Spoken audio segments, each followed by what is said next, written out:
Usually praise gives us time to speak. Hey everybody, this is Emily. How about you give her a big round of applause?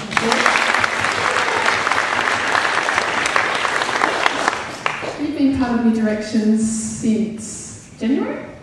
February.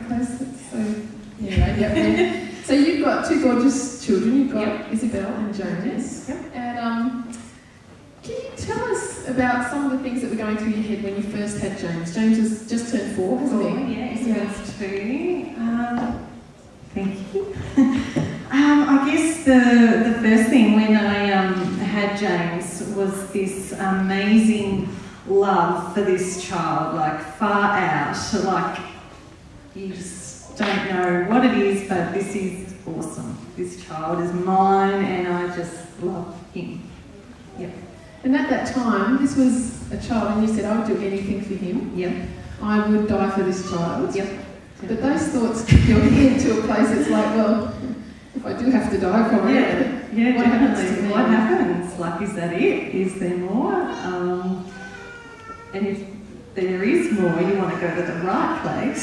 So, that just got me thinking about your life in general. You don't want to leave your children ever.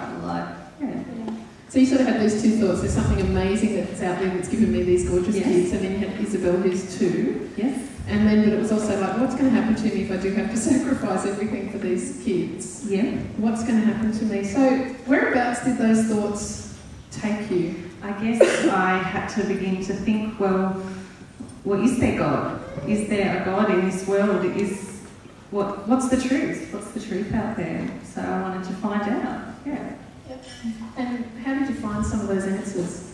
Or how did you find some of those answers? Well, that's tricky. It's ongoing. Yeah. It's discovering. It's trusting. It's learning every day that there is something out there. Yeah. So, have you discovered what it is that gave you the beautiful children? God. And your gorgeous husband. Oh, your husband did well too. Thanks. Well, I really believe that my children were an absolute gift from God. Like, there's no other. It was beyond me and Alan. Like, it's beyond that. It's more than that. The feelings are beyond comprehension of a love for a child. And what about if you do have to sacrifice? Do you know what's going to happen? I guess the fear of what happens afterwards is gone because it's all going to be okay, no matter what. There's a God that loves me, so that's okay now. I'm okay. That's fine. Yeah. So you've got lots of amazing friends, but you've got an amazing friend, Hayley. Yes. Who has been your friend for a long time. She's been my friend for a very long time. We studied together. We lived together in Burnie. She was Christian then. I was not. I thought some of her ideas were a bit weird for me, but that's fine. And then we just hooked up again, like we both had boys. We were in hospital at the same time with our boys, and she just stood by me no matter what. She was there and brought me here, and so here we go. And she's introduced you to Jesus. Yes. And so now you've still got questions, haven't you? Oh, yeah. There's still zero questions in your head. You don't have all the answers. No. And do you feel that that's okay? That's okay. I'll get there. Yeah. It's okay. And there's something that you told me about, and it'd be great if you could share it with the guys here about why you stay, why you keep coming, even though you've got questions, and it's like, what's all that? But there was something that happened to you early on in coming to church. Okay.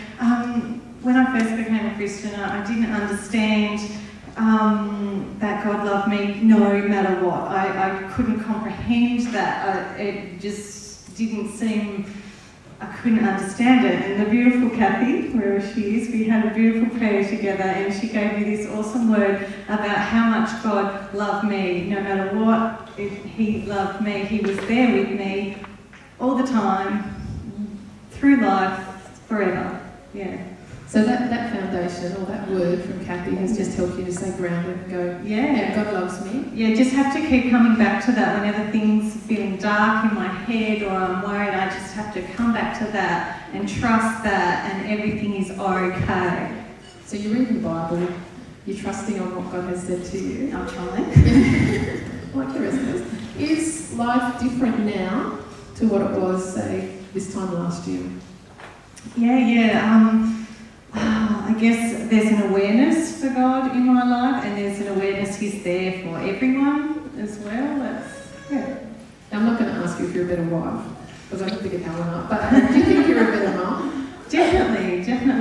I think God teaches me a lot about my children, about Him, because, they're naughty, but I still think they're just gorgeous, and that's huge. And how I treat them, I think, is how God's teaching how He treats me and understands what I'm going through. And we never like to see our children upset. We just want to help them.